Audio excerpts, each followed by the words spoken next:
Well, in order to find out a little bit more about who you're going to meet with, it's always good to do some homework. So to find out who is the organization and what is it that they do, what is it that you're interested in asking them while you have this opportunity to meet with the person. Do your research. Make sure you take a look at the company's website, get to know who the people are, get to know the projects that they're working on, come in prepared to ask questions. Also take an opportunity to practice with friends and family members. Make sure that you know what you want to say and that you're able to get your ideas across in a clear and concise manner.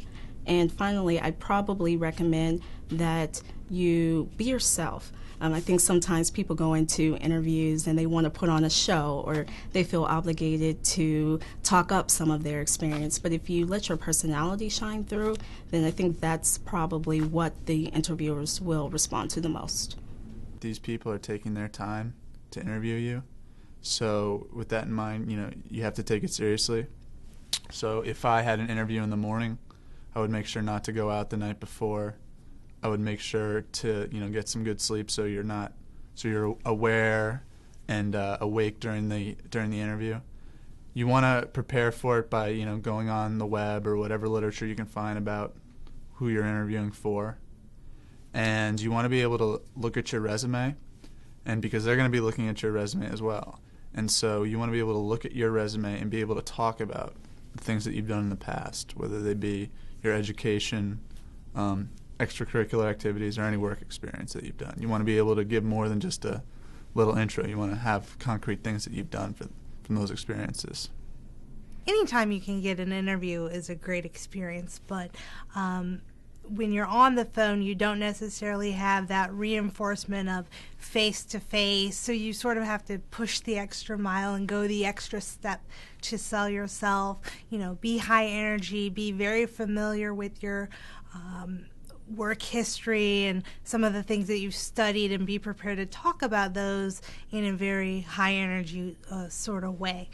I think the advantage you have during a phone interview is that you have the element of preparedness. So you can have your notes available to you. You can reference them while you're on the phone. Whereas when you're in person, you sort of have to be a little bit more on your game and be able to recall things at the drop of a hat.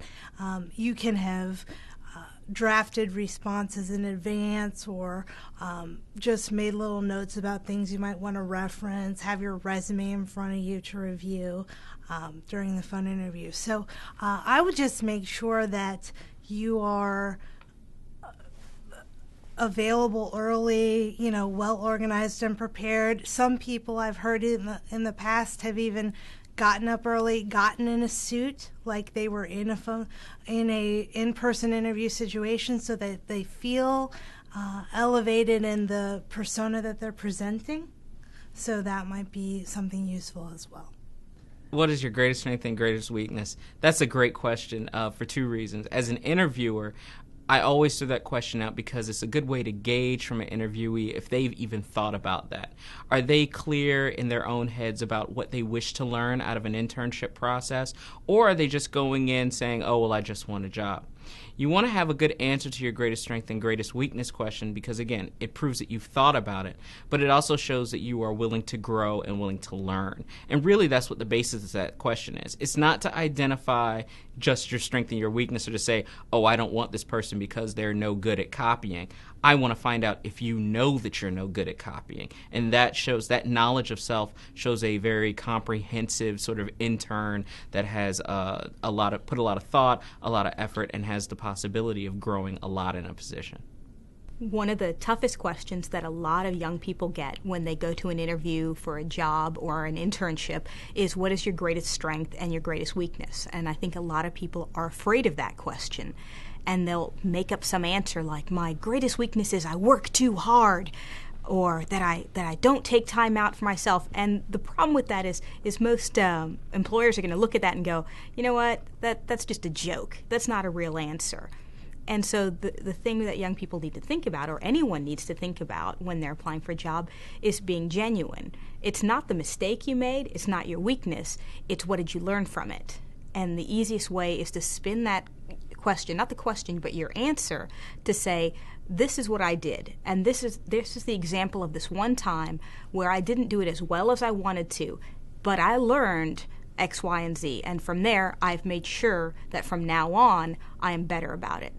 So you've taken a question that was potentially a negative and turned it into a positive because you showed yourself as somebody who's dynamic, responsive, and learns from mistakes.